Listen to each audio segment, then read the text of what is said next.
Audio Jungle.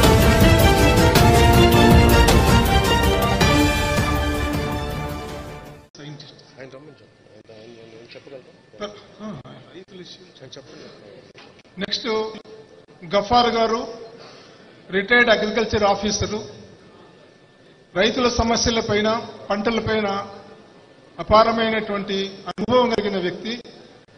83 years కాబట్టి కొంచెం ఇబ్బందిగా ఉంది. అయినా ఇన్ జనరల్ గా రైతు సంబంధించినటువంటి ప్రధాన సమస్యలు మన జిల్లాకు సంబంధించినవి, తర్వాత ఆల్టర్నేటివ్ క్రాప్స్ ఏదైతే బాగుంటుంది,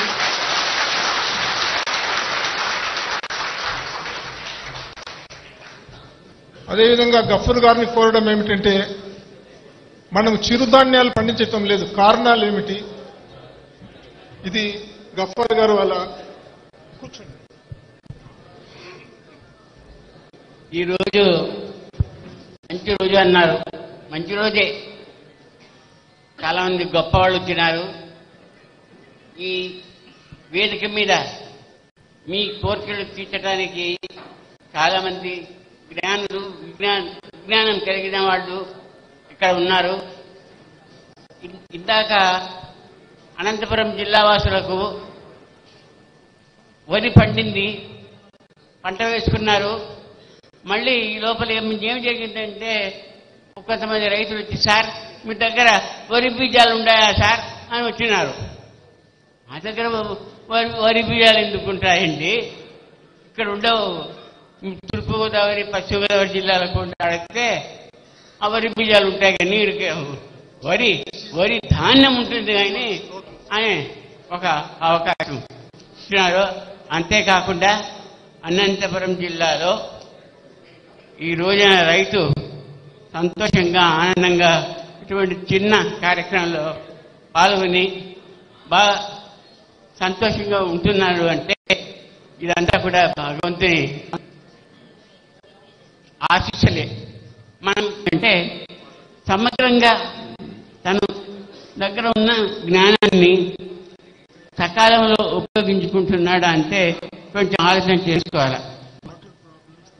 ఇప్పుడు ఏం జరుగుతోందంటే, అశ్వని, భరణి, కృత్తిక, రోహిణి, మృగశిర, ఆరుద్ర, పునర్వసు, పుష్యమి, ఆశ్లేష, మఖ, పుబ్బ, ఉత్తర, హస్త, ఈ చిత్తలు వచ్చినాయి అని మనకు ఎంత వచ్చింది అని అంటే ఒకసారి ఆలోచన చేసుకుంటుంది. కాబట్టి ఇక్కడ వచ్చిన రైతులందరూ కూడా ప్రత్యేకమైన ధన్యవాదాలు.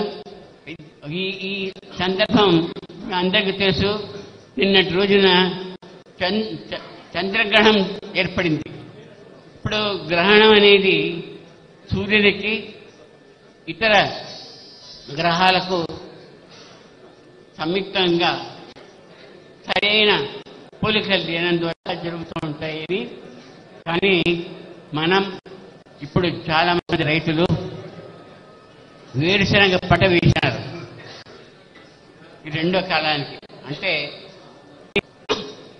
పంట తీసుకున్నారు, ఇంకో పంటకు వేరుశనగ వేసినారు. దీంట్లో ఇది చలికాలం, పెద్దగా నీళ్లు పెట్టాల్సిన అవసరం లేదు. అదిగో చలి అంటే ఇదిగో పులి అనే విషయం కాకుండా మీరు పొలం దగ్గరికి అప్పుడప్పుడు పోతూ ఉండాలి. మీరు పోతేనే అది చెప్తా ఉంటారు. మీరు నన్ను చూస్తే. కాబట్టి మనం చాలా విషయాలు నేర్చుకోవాల్సింది. మీకు ఏమైనా డౌట్స్ వస్తే, అంటే సంశయాలు వస్తే, మీరు సంతోషంగా వ్యవసాయ డిపార్ట్మెంట్ వారికి, అగ్రికల్చర్ సైంటిస్టుల వారికి మీ కష్టాలు, ఇబ్బందులు తెలియజేసి కావలసిన జవాబులు పొందవలసిందిగా కోరుకుంటున్నాను. ఈ అవకాశం నాకు కలిగించిన మీ అందరికీ కూడా పేరు పేరున నేను ధన్యవాదాలు తెలుపుకుంటున్నాను.